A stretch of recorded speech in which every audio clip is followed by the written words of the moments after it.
My phone vibrated at 9:43 p.m. Heading to bed early, big day tomorrow. A lie, delivered with the tenderness of routine. I didn't reply. I didn't need to. The smart camera feed was already open on my tablet, balanced on the edge of the kitchen counter. The living room light was dimmed to the level she liked, warm, deceptive.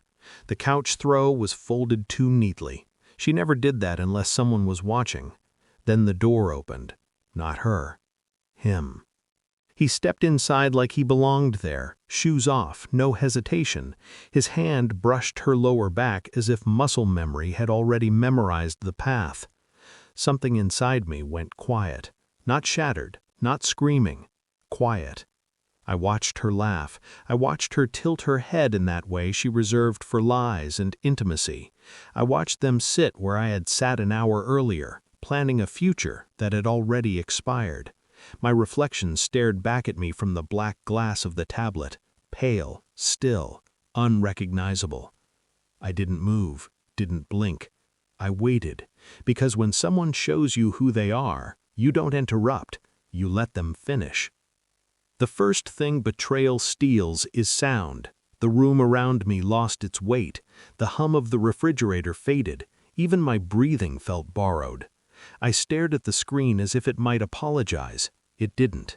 She leaned into him, not rushed, comfortable, familiar in a way that made my stomach turn cold. This wasn't a mistake. It was a pattern.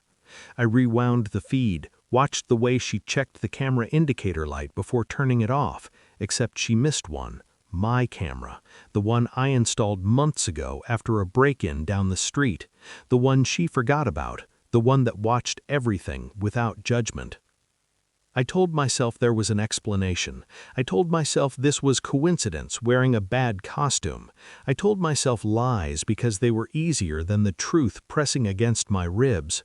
She kissed him, soft, slow, unapologetic. My hand tightened around the edge of the counter. No pain, just pressure, control.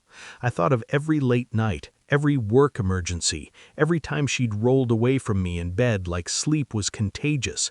The puzzle pieces slid together with cruel elegance. I didn't feel anger yet. I felt calculation. I became a ghost in my own life. The next morning, I kissed her cheek, wished her luck on her big day. She smiled, distracted, already elsewhere. I memorized the way she avoided my eyes.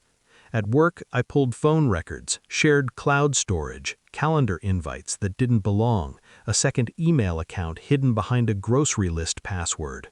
Predictable, almost insulting. I learned his name, his routine, the way he parked 2 streets down like secrecy was a game. I learned how long they'd been doing this, 8 months, long enough to replace me without realizing it. I never confronted her. I never hinted. I cooked dinner. I folded laundry. I listened to her talk about nothing with the enthusiasm of a man watching his own autopsy. At night, I watched the camera feed, not obsessively, methodically. I waited, because revenge isn't about reaction, it's about timing. The confirmation came quietly. A message popped up on my screen one evening while she was in the shower. Can't wait to be inside you again. No name, no shame, just truth, unfiltered. I saved it, backed it up, printed it. Evidence has weight when it exists on paper. That night I asked her one question, calm, casual. Do you ever feel like you're living 2 lives? She froze, just for a second, long enough. No, she said, too fast. I nodded, already done. The night I ended it, I didn't raise my voice. I waited until he arrived.